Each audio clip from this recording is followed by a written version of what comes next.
এই ঝরা পাতার মতো আমাদের কষ্টগুলো আমাদের হৃদয় থেকে ঝরে যাক। আশা করছি গাছে যেমন নতুন পাতা গজাবে, তেমনি আমাদের জীবনেও নতুন কোনো স্বপ্ন এসে ধরা দেবে। আর এই প্রত্যাশায় হেমন্তকে ওয়েলকাম জানাচ্ছি।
ওয়ালাইকুম এভরিওয়ান, কেমন আছেন সবাই? আশা করছি আল্লাহর রহমতে সবাই ভালো আছেন। আমরাও আলহামদুলিল্লাহ ভালো আছি। হেমন্ত সেই কবেই চলে এসেছে। বরাবরের মতো এবছরও আমি একটু লেট হয়ে গেছি ওয়েলকাম জানাতে। এমন না যে তা ইচ্ছাকৃত, আসলে একজন মা কত ব্যস্ত থাকে সেটা শুধু মারাই বলতে পারেন। নিজের জন্য সময় বের করা অনেক কষ্টসাধ্য ব্যাপার। তাছাড়া ভাবছি এই বছর নতুন কি করে আমার ঘরটাকে সাজানো যায়, আর এটি ভাবতে ভাবতে সময় চলে যাচ্ছে, হয়তো হেমন্তকালও শেষ হয়ে যাবে। তো ভাবলাম না, আজকে একটি ব্লগ শেয়ার করে ফেলি আপনাদের সাথে, আমি যতটুকু করেছি সেটা দিয়েই। আমার রেগুলার ব্লগ যারা দেখেন তারা বুঝতে পেরেছেন এতদিনে আমি প্রকৃতিকে কেমন ভালোবাসি। প্রকৃতির প্রত্যেকটা সৃজন আমার কাছে নতুন রূপে ধরা দেয় এবং প্রত্যেকটা সৃজনের সাথে ইচ্ছে করে আমি একেবারে মিলেমিশে একাকার হয়ে যাই। তবে বসে বসে আরেকটা কাজ করছিলাম, যেটা আমি নিজে ব্লগ না করে অন্যের ব্লগ দেখছিলাম। বিশেষ করে আমেরিকানদের, তারা ফল সিজনে তাদের হাউসগুলোকে এত সুন্দর করে ডেকোরেট করে, আর ওদের ওখানেই আসলে এই ফল সিজনের সেলিব্রেশনটা হয়। এই জন্য ওইসব দেশে সবগুলোতে অনেক সুন্দর সুন্দর ডেকোরেশন পাওয়া যায়। আমাদের এখানেও পাওয়া যায়, বাট খুব বেশি পরিমাণে না। কয়েকটা সিলেক্টেড শপে কিছু কিছু জিনিস আসে, তো সেগুলো আসলে বেশ এক্সপেন্সিভই। যেমন আমেরিকাতে ডলার শপে কিন্তু অনেক কিছু পাওয়া যায়, যেটা আমাদের এখানে পাউন্ডল্যান্ডে খুব একটা কিছু পাওয়া যায় না। জানি না, হয়তো আমার এরিয়াতে আমি পাইনি, অন্য কোথাও পাওয়া যায় কিনা সেটা অবশ্য আমি জানি না। তো বাইরে ডেকোরেশনের উপর নির্ভর না করে ভাবলাম ঘরে কিছু টুকিটাকি করে নিই নিজের সাধ্যের মধ্যে। অনেক দিন পর রং তুলি নিয়ে বসেছি। ছোটোবেলার কথা মনে পড়ে যাচ্ছে। নিজের মনের মতো কত কিছু আঁকতাম, রং তুলি দিয়ে সাজাতাম। বেশিরভাগই অবশ্য মানুষের ছবি আঁকা হতো। তো যখন বুঝতে পেরেছি এগুলো আঁকা ঠিক কাজ নয়, তখন থেকে আস্তে আস্তে আসলে আঁকাঝুঁকা বন্ধ করে দিয়েছি। তারপরেও এখন রং আর তুলি দেখলে আবার সেই পুরনো দিনে ফিরে যাই। এখন শপে গেলে কত জিনিস চোখে পড়ে আর্ট অ্যান্ড ক্রাফটের, অথচ এখন আর সময়ও নাই, বয়সও নাই। তারপরও মনের ভেতর যে সুপ্ত ইচ্ছা সেটা তো মাঝে মাঝে জেগে ওঠে, তাই না? বাইরে থেকে আসার সময় এই অটাম লিফগুলো নিয়ে এসেছি। তো এগুলো দিয়ে আজকে আমি পেন্ট করছি, মানে আগে ছবি এঁকে নিচ্ছি, তারপর সেগুলো পেন্ট করব। দেখা যাক কিছু একটা করা যায় কি না। লিফটা ড্র করা শেষ হয়ে গেছে, এখন আমি কালার করব। তো আজকে কিছু অ্যাক্রিলিক কালার আমি নিয়েছি, চেষ্টা করছি লিপের মতো কালারগুলো দিতে। দেখা যাক কতটুকু অ্যাকুরেট হয়। আজকে ইচ্ছে ছিল এই ব্লগটি সাইলেন্ট রাখবো, কারণ এই ধরনের ব্লগগুলো সাইলেন্ট করলেই ভালো লাগে। তবে আমার কিছু কিছু আপু আছেন যারা সাইলেন্ট ব্লগ খুব একটা পছন্দ করেন না মনে হয়, আর এই জন্যও আমার গলার ভয়েস অত্যন্ত খারাপ অবস্থা, তারপরেও আমার দিতে হয় আপুদের কথা চিন্তা করে। কারো কারো কথাতে এত মধু থাকে, ব্লগে কি দেখাচ্ছে না দেখাচ্ছে এটা কোনো ব্যাপারই না। কিন্তু আমি বুঝতে পারি আমার গলার ভয়েসের কারণেই হয়তো অনেকে ব্লগ পছন্দ করেন না। কিছু করার তো নেই, আল্লাহ যাকে যা দিয়েছেন সেটা নিয়ে সন্তুষ্ট থাকতে হবে। রং তুলি দিয়ে ড্র করছি। নুরাতের কথা খুব মনে পড়ছে, ও থাকলে অনেক খুশি হতো আজকে মামির হাতে রং তুলি দেখে। রঙের ছোঁয়ায় নিজে এতই মুগ্ধ হয়ে যাই, কেউ যদি আমাকে জিজ্ঞেস করেন আমার প্রিয় রং কোনটা, আমি কিন্তু কনফিউশনে পড়ে যাই। কারণ প্রত্যেকটা রঙই আমার কাছে তার আলাদা বৈশিষ্ট্যে ধরা দেয়। আর যে জিনিসটা যেই রঙে মানাবে সেটাই মনে হয় যে পারফেক্ট। যেমন আকাশ নীল, গাছ সবুজ, সূর্যমুখী হলুদ, প্রতিটা রঙই আলাদা বৈশিষ্ট্যে সে নিজে শ্রেষ্ঠ হয়ে যায়। তো যাই হোক, রঙের কথা অনেক হলো। আমি তো সবসময় আমার কথা বলে যাই। আপনারা বলুন তো আপনাদের কার কার কোন কোন ঋতু পছন্দ, কোন কোন রং আপনাদের সবচেয়ে ভালো লাগে।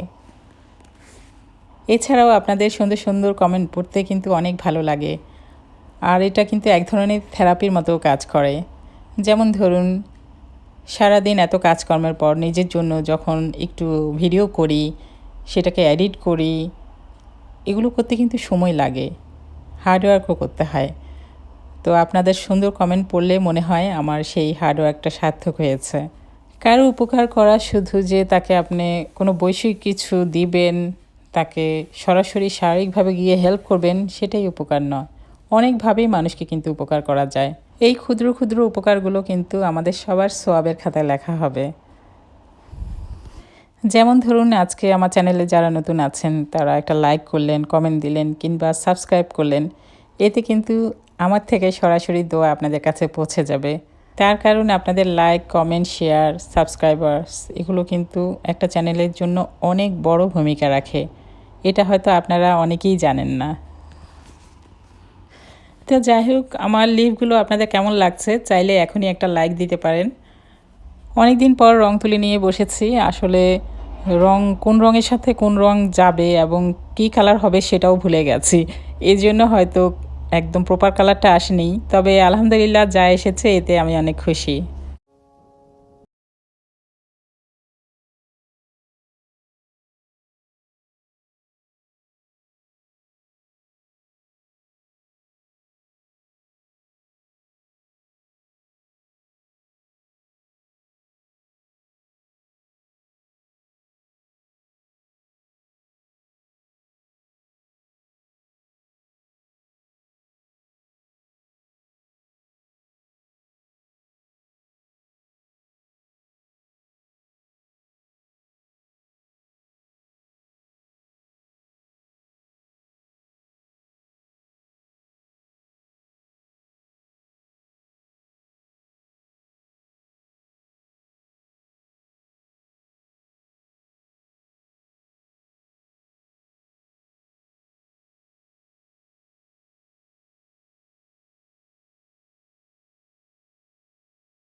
এই তো আমার দুটি পিকচার হয়ে গেছে। এগুলোকে এখন একটি ওয়াল ডেকোরেশন করে নিব।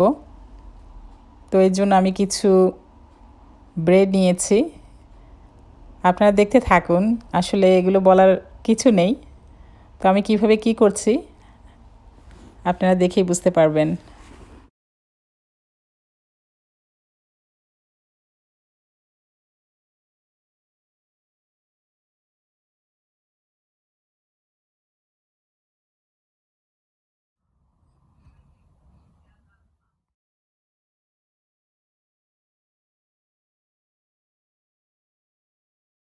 একজন মায়ের তার দায়িত্ব পালন করার পর তার নিজের জন্য কতটুকুই বা সময় থাকে, ওই সময়তে যতটুকু পারি আমি চেষ্টা করি আমার জন্য, আমার মনের ভালো লাগার জন্য কিছু করতে।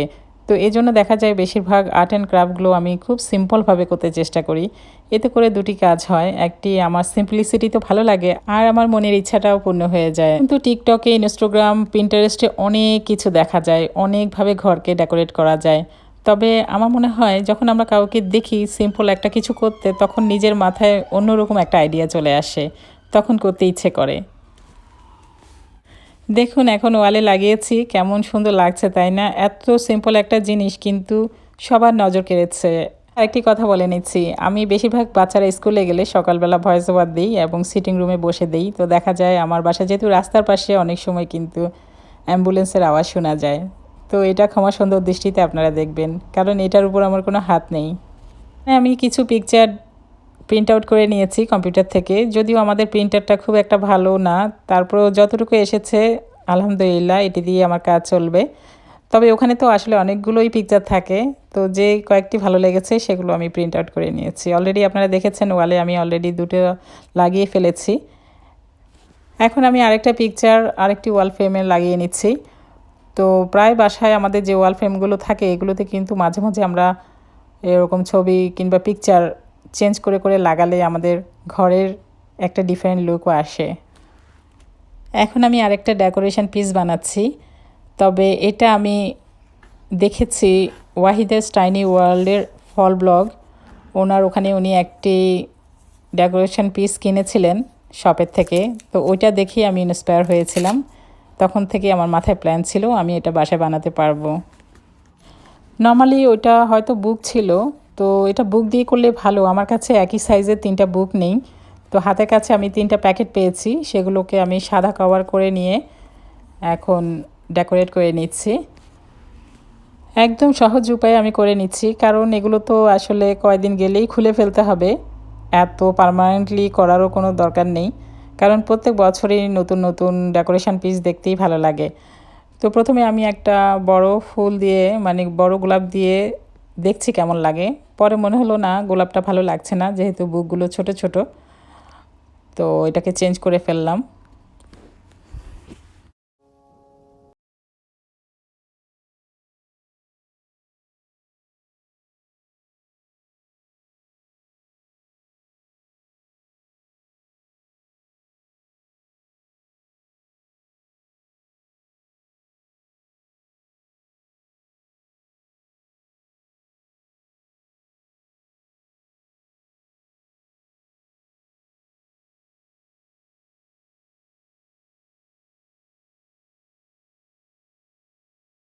আমাদের যাদের বাসায় খুব একটা জায়গা নেই আলাদা করে কোনো ডেকোরেশন করার, তো কোনো একটা কর্নারকে চুজ করে আমরা সেই জায়গাটাকে ফল ডেকোরেশন করতে পারি।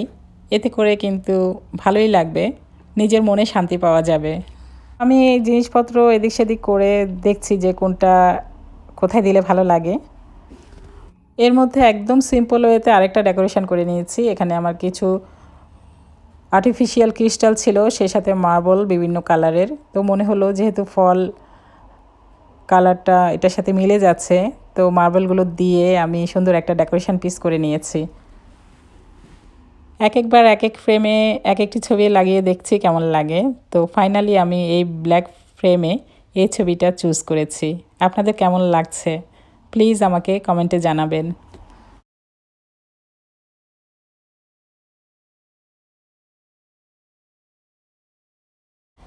এখন এই হোয়াইট ফ্রেমটাতে আমি সরাসরি একটি লিফ লাগিয়ে দিচ্ছি, দেখি এটা কতদিন থাকে। আমি কখনো এইভাবে করিনি, এবার দেখি কেমন লাগে।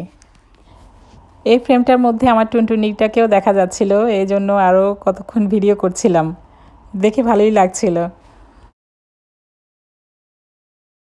এখন আরেকটি ডেকোরেশন পিস বানিয়ে নিচ্ছি খুবই সিম্পল ওয়েতে। আমার আর্ট অ্যান্ড ক্রাফটে দেখবেন সব কিছুই সিম্পল ওয়েতে আমি করতে চেষ্টা করি। মেবি আমি ফাঁকিবাজ, নয়তো আমার সিম্পলিসিটি ভালো লাগে, যেটা খুশি আপনারা ভাবতে পারেন। আমি এখানে সবুজ এবং অরেঞ্জ কালারের দুটি আর্ট পেপার থেকে কয়েকটি লিফ কেটে নিচ্ছি, সেগুলো দিয়ে আমি একটা গার্ল্যান্ড বানিয়ে নেব।